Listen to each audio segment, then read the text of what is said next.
रात के 2 बज रहे थे। जोरों की बारिश हो रही थी। घना अंधेरा था। बादल रह रहकर गरज रहे थे।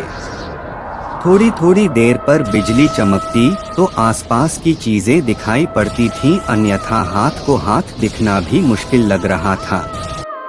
झारखंड के घाटशिला स्टेशन के बाहर रामदीन अपना ऑटो लगाए सवारी का इंतजार कर रहा था। इस मौसम में सवारी मिलने की उम्मीद कम थी, फिर भी हो सकता था कुछ देर बाद आने वाली ट्रेन से कोई सवारी आ जाए। करीब 1 घंटे बाद ट्रेन आई। थोड़ी देर बाद बिजली चमकने पर एक 18 से 19 वर्ष की मॉडर्न सी लड़की कंधे पर एक बैग लटकाए बाहर निकलती दिखी। वह सीधे उसके ऑटो के पास पहुंची और मुसाबनी चलने को कहा।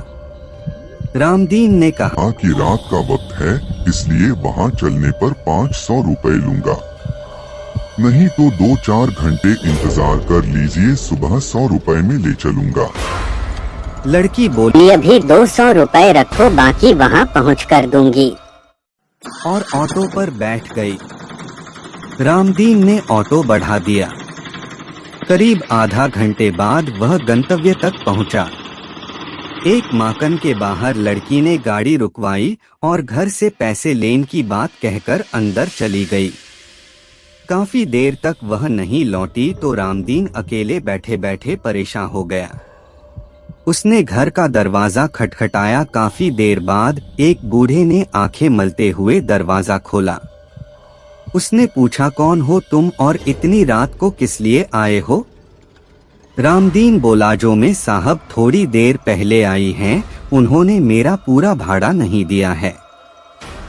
बूढ़े ने आश्चर्य से उसकी ओर देखा। बोला, यहाँ तो कोई में साहब नहीं रहती, मैं अकेला रहता हूँ। रामदीन की नजर एक फोटो पर पड़ी। उसने कहा, ही मेम साहब तो आई थी, उन्हें स्टेशन से लेकर आया हूँ। बूढ़े ने उसे आश्चर्य से देखा, फिर बोला, इस लड़की को मरे 8 साल हो गए, देखो फोटो पर माला डाला हुआ है, ये मेरी पोती थी, ये कैसे आ सकती है?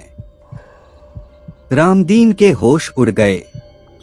वह चुपचाप अपने ऑटो के पास पहुंचा। उसने देखा कि सीट पर 100 के 3 नोट रखे थे।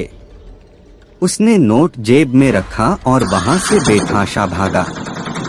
उस दिन से उसने रात में ऑटो चलाना छोड़ दिया।